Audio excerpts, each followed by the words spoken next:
Welcome to lesson 1.2. Hope you did okay with 1.1. So let's look at the title of this, page number 13. It's addition with whole numbers and perimeter. So we're going to start out adding whole numbers, do some properties of addition, then jump to solving equations, and end with perimeter. So in just a few minutes we're going to cover quickly 4 different areas. Let's start out with page 15, addition with carrying. So let's put some numbers up here. 46,789 and 2,490 and then 864. Notice when I put those up here, I kept my columns in line. I kept a straight line, somewhat straight line, between my different units here, because this is the ones, this is the tens, this is the hundreds, thousands, 10,000s. I've got to keep them in line. If I have them messed up, if I had the 864 moved over, then I wouldn't be adding 864, because this 8 and 6 and 4, if they were moved over, the 8 would switch from being in the hundreds position to the thousands position. So now I'm saying I have 8,000 instead of 800. So keep them all in line. You will get the wrong answer if you don't. So a key thing, everything to the left, or I'm sorry, to the right and in line with each other. So the way this works, we start on the right hand side, we add these up. 9 plus 0 plus 4 is 13. But notice I only put the 3 there. You only put the last digit. Doesn't matter if you get 140 or 64 or in this case 13.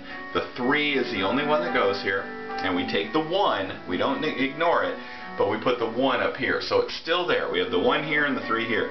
And we add this 1 into this column. So 1 plus 8 is 9, plus 9 is 18, plus 6 is 24. Again, we put the 4 here. And we had a 2, a 24, so we take that 2 and we put it up here. 7, 8, 9, 10, 11, 12, 13, and 8 gives me 21. And I bring the 2 up here, and I get 8, 9, 10, 0 there, carry the 1, and a 5. So my final answer ends up being 50,143. So there's some rules as far as addition is concerned.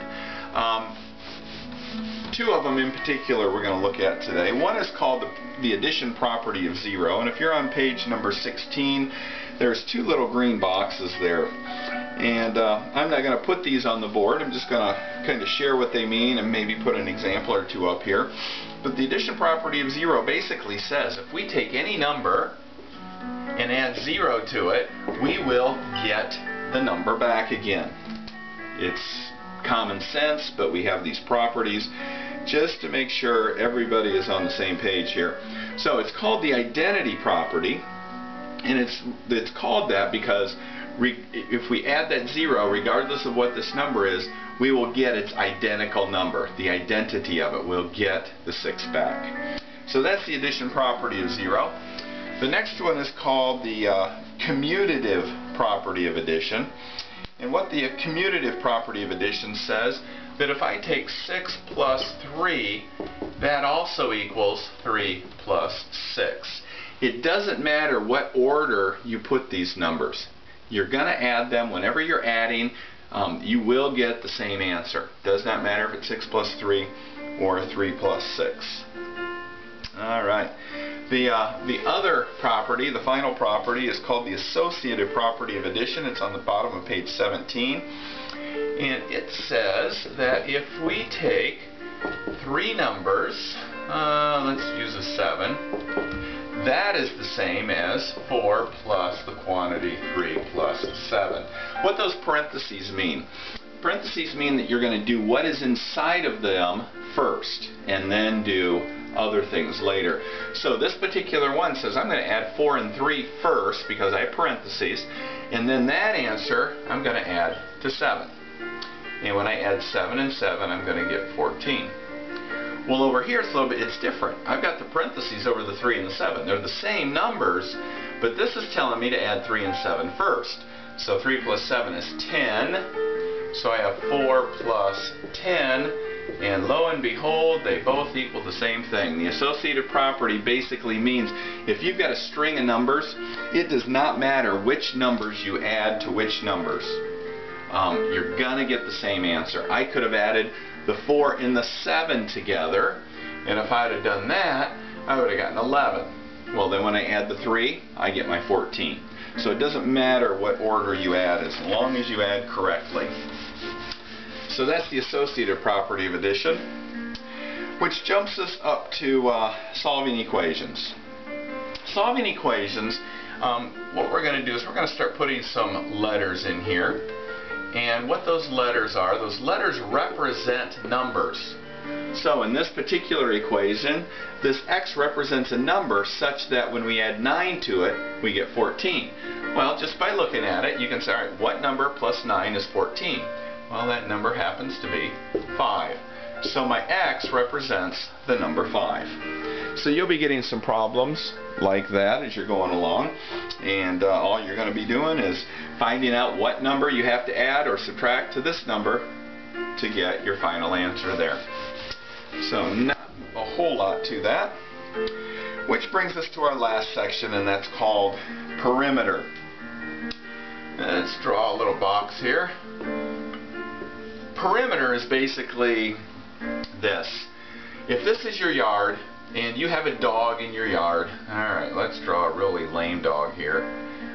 You've got a dog here and you want to put a fence around that terrible looking dog that I've drawn there. You need to know how much fence to buy, and that's all perimeter is. Perimeter is the length of each one of those sides. So in this particular one, let's say that for instance this length here is 12 and this is 8. Very small dog pen. Let's say that we've got 12 long by 8 wide. That perimeter says we're going to take 12. We're going to need 12 feet of fence there. We're going to need 8 feet of fence here. Well, if this is 12, this is going to be 12. If they don't tell you what this length is, assume it's the one up there. And then you're going to add 8 there. And that's your perimeter, all 4 sides.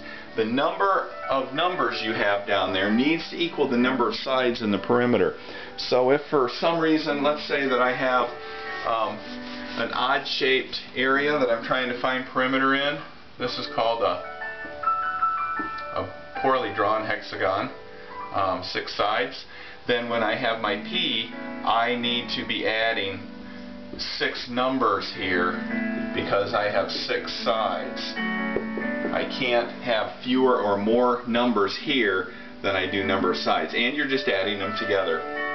So if you look at the example on the bottom of page 19 for just a minute with me, we have a square. And you're assuming it's a square only because they give you one side. If they only give you one side, they're letting you know that all the sides are the same. So 15, 15, 15, 15. Add all those 15s together, 15, 30, 45, 60. So my perimeter of this is 60 feet, 60 inches, whatever they choose to ask you for that one. And that's all there is to perimeter. Some of the ones that are not necessarily more complicated, but some that take a little more time are some of these odd-shaped ones where they may say 47, 63, 24, 33, 81, and 16. Now you've got to add all of these 6 numbers together in order to get the perimeter. Not difficult, but just a little bit more of a hassle there. Alright, so that's the end of this section. And when you get to problem set 1.2, I will go over some review problems with you. So if you want to continue listening, just click on the next video and we'll go over a few of the problems.